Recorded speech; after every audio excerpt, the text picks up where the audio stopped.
Dando continuidad a las capacitaciones virtuales que viene desarrollando la Procuraduría de la Administración, corresponde en esta oportunidad desarrollar el tema relacionado a las disposiciones generales contenidas en el libro segundo, título primero de la Ley 38 de 2000. El objetivo general de esta capacitación es analizar las normas contenidas de los artículos 34 a 50 del título primero, libro segundo de la Ley 38 de 2000 en cuanto a la aplicación de los procedimientos administrativos. Veremos consultas, doctrinas y jurisprudencia que nos ayudarán a comprender definitivamente cuál es el sentido, alcance e interpretación de las normas legales que vamos a estudiar.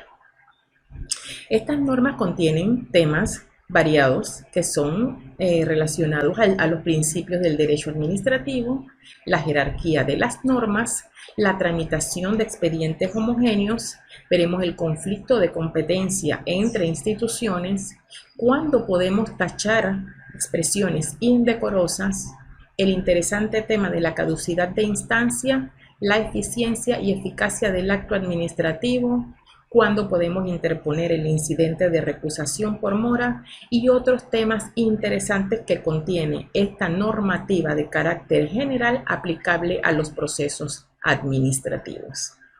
Iniciamos pues con el artículo 34 que nos habla de manera general de los principios que rigen las actuaciones administrativas y menciona el mismo, los principios de informalidad, imparcialidad, uniformidad, economía, celeridad, eficacia y definitivamente todos están recogidos en el principio de reserva legal, de estricta legalidad que debe revestir los actos administrativos que emanan de la administración pública.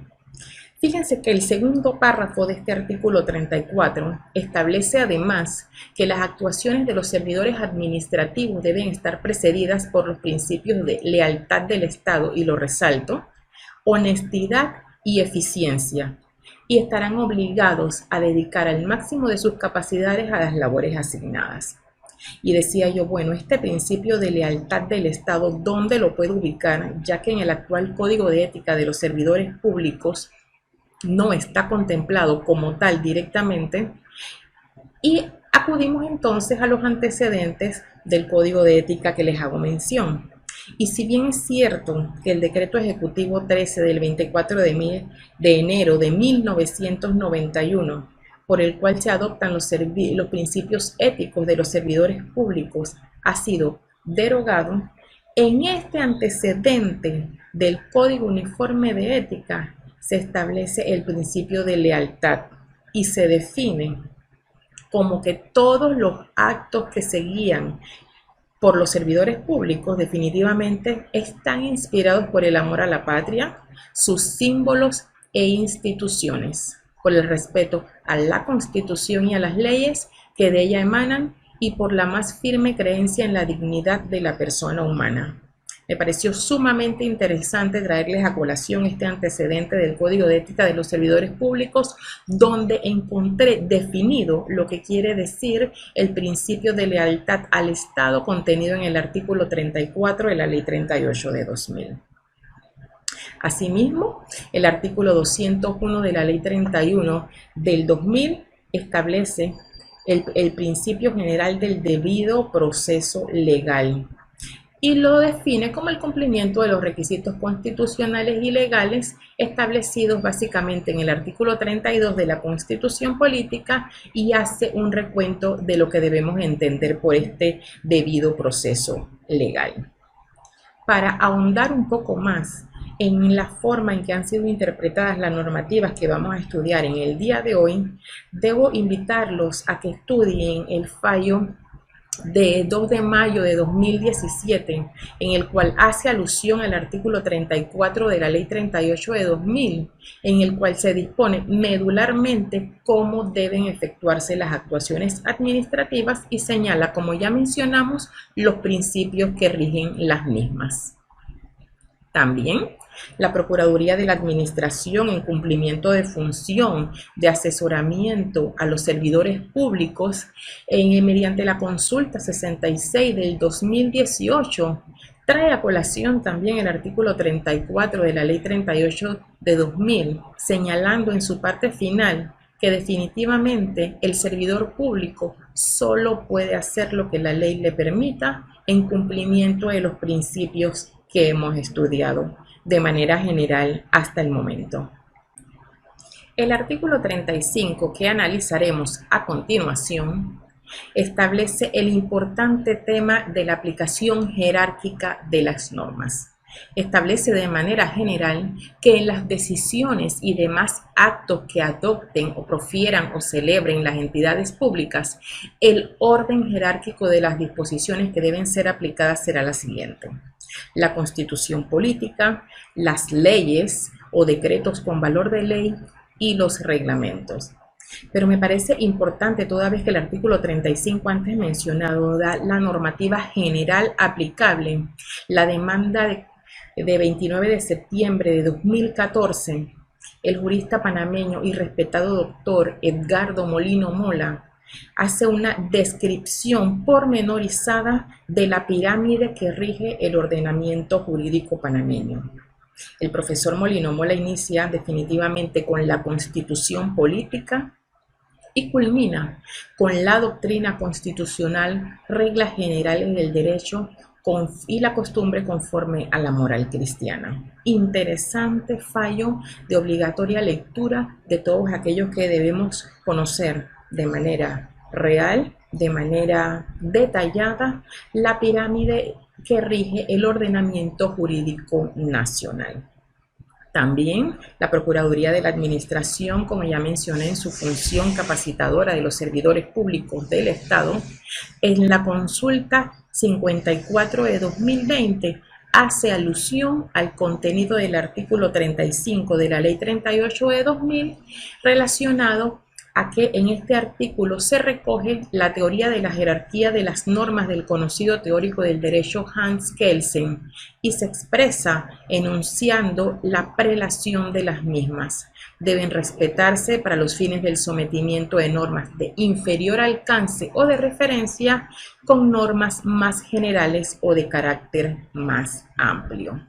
Les comento que las disposiciones generales de la Ley 38 del 31 de julio del 2000 contienen generalmente los principios que deben estar regidos las actuaciones de los servidores públicos. Y el principio de legalidad lo vamos a encontrar a lo largo de esta presentación, ya que está contenido, como ustedes sabrán, de principio a fin en los procedimientos que se desarrollen en las instituciones públicas. Así las cosas, el principio de legalidad contenido en el artículo 36 de la mencionada excerta legal en estudio establece que ningún acto podrá emitirse o celebrarse con infracción de una norma jurídica vigente, aunque éste provenga de la misma autoridad que dicte o celebre el acto respectivo.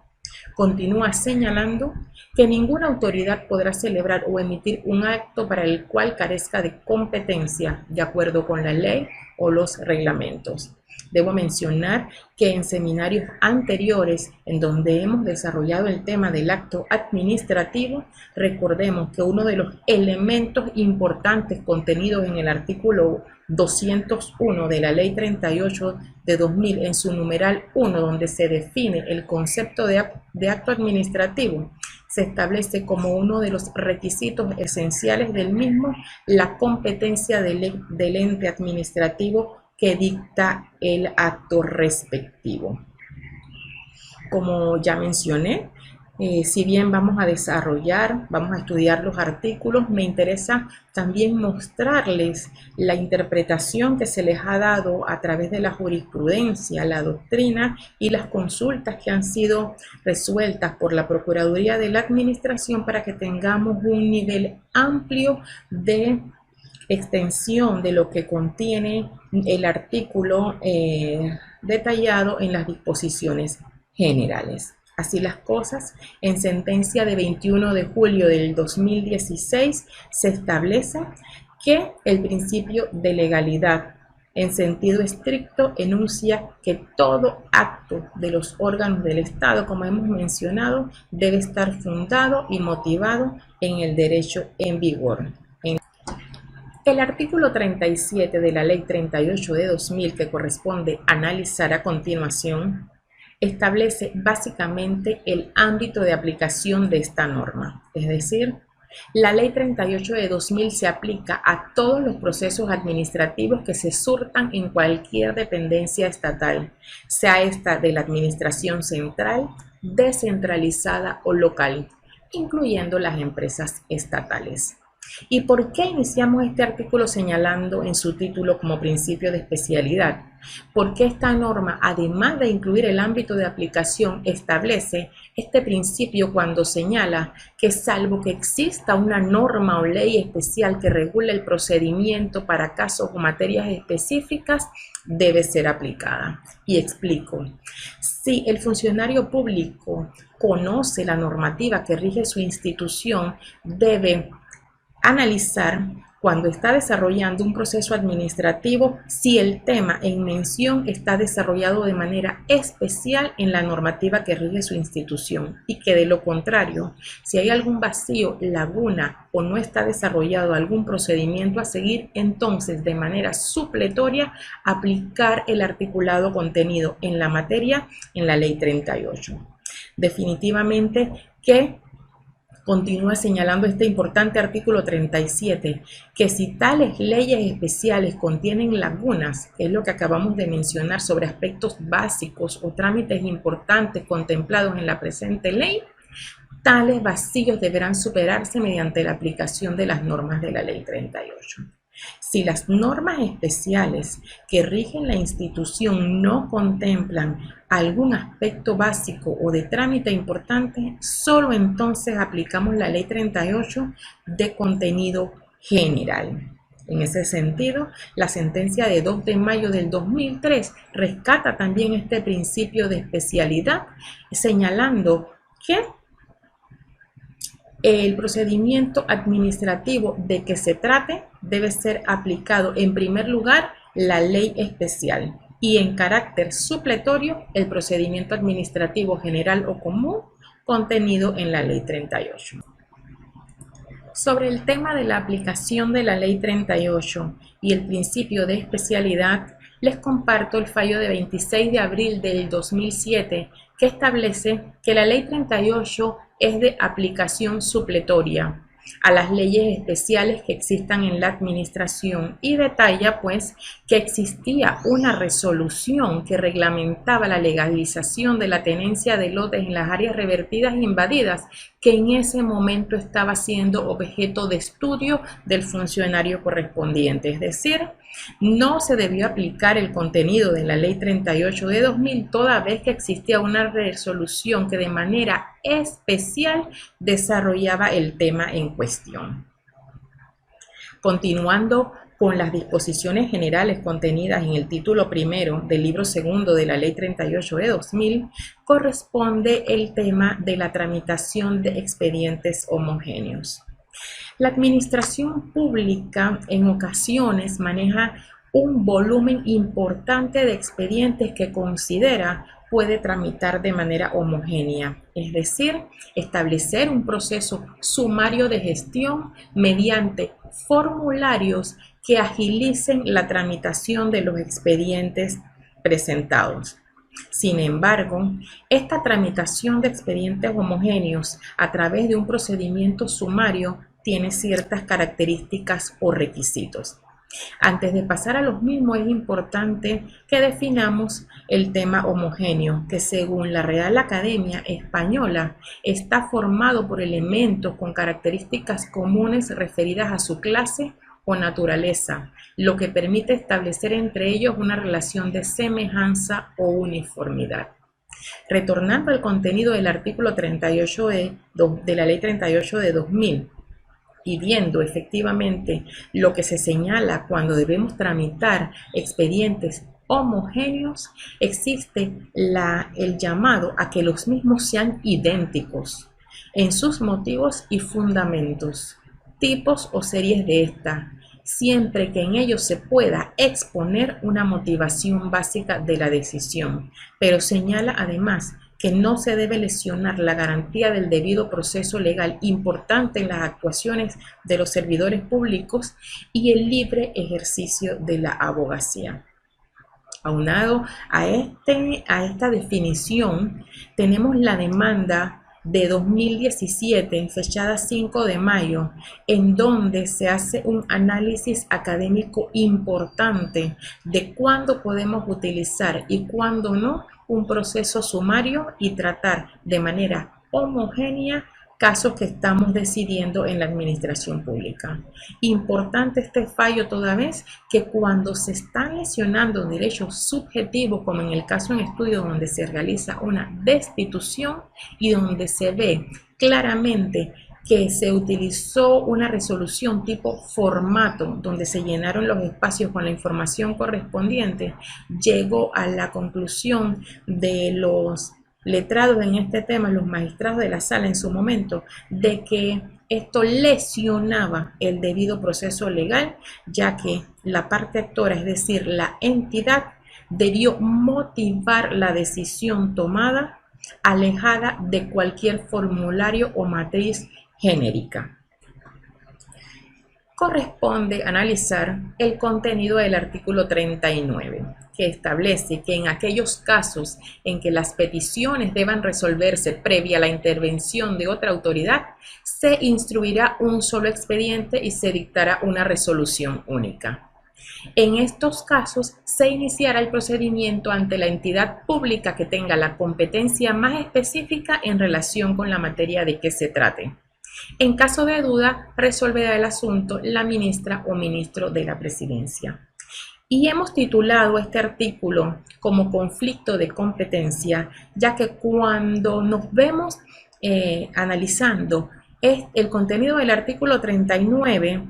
puede surgir entre las instituciones un conflicto, ya sea positivo o negativo, de quién es la autoridad o institución, como mencionamos, que debe acoger el asunto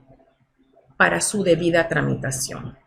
Así las cosas, se señala que en caso de duda de competencia resolverá el asunto la ministra o el ministro de la Presidencia, pero tenemos que seguir un procedimiento específico. Antes de iniciar a explicar de manera general el procedimiento a seguir cuando hay conflicto de competencia, es importante traer a colación el artículo 201 de la Ley 38, que establece el glosario correspondiente, que en su numeral 22 define lo que es conflicto de competencia y lo denomina también como cuestiones de competencia, donde hay falta de acuerdo entre dos o más instituciones públicas, como mencioné, en cuanto a cuál de ellas le corresponde conocer y decidir determinado asunto administrativo. Señala también, traemos a colación de manera un poco adelantada el artículo 40 en su numeral 3, porque establece el tema del conflicto de la competencia y señala que cuando se produzca conflicto positivo o negativo, como explicamos, entre autoridades que pertenezcan a un mismo ministerio, entidad descentralizada o local, lo resolverá el superior jerárquico de ambas instituciones. Y podemos poner como ejemplo relacionado al Ministerio de Economía y Finanzas, que si hay un conflicto de competencia entre la Unidad Administrativa de Bienes Revertidos y la Dirección General de Ingresos, el mismo debe ser resuelto por el superior jerárquico de ambas relacionado con el ministro de la Presidencia. De lo contrario, continúa señalando el artículo 40, numeral 3, si estos conflictos de competencia pertenecen a ministerios, entidades descentralizadas o entidades locales diferentes, el conflicto lo decidirá igualmente el ministro o ministra de la Presidencia, pero en este caso deberá consultar a la Procuraduría de la Administración. Es decir, si el ministerio, para poner un ejemplo de obras públicas, o el Ministerio de Vivienda y Ordenamiento Territorial tuviesen un conflicto de competencia, corresponde acudir al ministro de la Presidencia para resolver el mismo y a su vez solicitar opinión a la Procuraduría de la Administración para resolver el tema. También, en base al mismo tema, la consulta 99 del 2017 presenta un conflicto de competencia, en este caso negativo, entre la Autoridad Nacional de Tierras y la Dirección de Bienes Patrimoniales del Ministerio de Economía y Finanzas. Consulta que invito a analizar para que podamos comprender mucho mejor este interesante tema. Continuando con el análisis de la normativa general, corresponde el artículo 42, en donde se establecen derechos del ciudadano, del administrado y deber del servidor público. Este último tiene la obligatoriedad de certificar en la copia del respectivo memorial la fecha o presentación de recibo de este, y transcurrido el término para su resolución, debe certificar en la misma copia que la petición, consulta o queja no ha sido resuelta dentro de dicho término. Ustedes conocerán que en la administración pública existen términos para contestar peticiones, consultas o quejas. Lo que señala el artículo es que, como todos sabemos, cuando un administrado presenta un escrito, debemos incorporarle la fecha de recibido de llegada al despacho respectivo. Si pasado el término correspondiente a la tramitación que debemos dar a la petición no la hemos resuelto y el ciudadano pide alguna explicación, debemos certificársela. Y también debemos informar al ciudadano, peticionario o administrado el por qué no hemos podido resolver en el tiempo que establece la ley la petición referida, dando pues el derecho a la información, respetando el derecho a la información que tiene todo ciudadano de conocer el estatus de su petición. Para ahondar en este tema voy a referirles el fallo de 22 de noviembre del 2007 que trae como referencia el artículo 42 de la Ley 38 de 2000, en donde contiene un tema de la subsanación de la omisión de certificación. Importante mencionar que el derecho de certificación e información de todo administrado lo podemos encontrar también en el artículo 44 y en el numeral 2 del artículo 40 de la Ley 38 de 2000. Para ahondar un poco más en este tema, puedo recomendar la lectura del fallo de 8 de enero del 2007, que hace alusión al contenido de la norma antes descrita y adiciona al contenido del artículo 46 de la Ley 135 de 1943. Importante mencionar que al servidor público infractor de las disposiciones sobre el derecho fundamental de petición, derecho de información, derecho de certificación, puede imponerse las sanciones que se detalla en el artículo. Estas sanciones descritas pueden ser interpuestas por el superior jerárquico, respetando, como ustedes recordarán hasta este momento, el debido proceso legal. Y así como el servidor público tiene responsabilidad de impulsar los procesos a su cargo, corresponde también al peticionario realizar las gestiones procesales para impulsar el desarrollo del proceso. Señala el artículo 45 que cuando un proceso se paralice por un término de 3 meses o más, se producirá la caducidad de instancia y el proceso pues no podrá ser reabierto dentro del año siguiente a la fecha en que se ejecutaría la presente resolución que lo declara. Definitivamente que debemos incluir la definición que de caducidad de instancias se establece en el artículo 201, numeral 17 de la Ley 38, que señala que la misma es un medio extraordinario de terminación del proceso a causa de la inactividad del peticionario, cumpliendo pues el plazo legal respectivo en la resolución que así lo declara. Recomendamos la lectura de la consulta C317 del 12 de enero del 2017, que en sus páginas 7 y 8 hace un detalle, un estudio pormenorizado de lo que debe entenderse por caducidad de instancia, señalando igualmente que es una alternativa procesal decretada por resolución, ya sea de oficio o a petición de parte interesada. Para nosotros reviste una gran importancia el desarrollo del tema objeto del análisis en el día de hoy,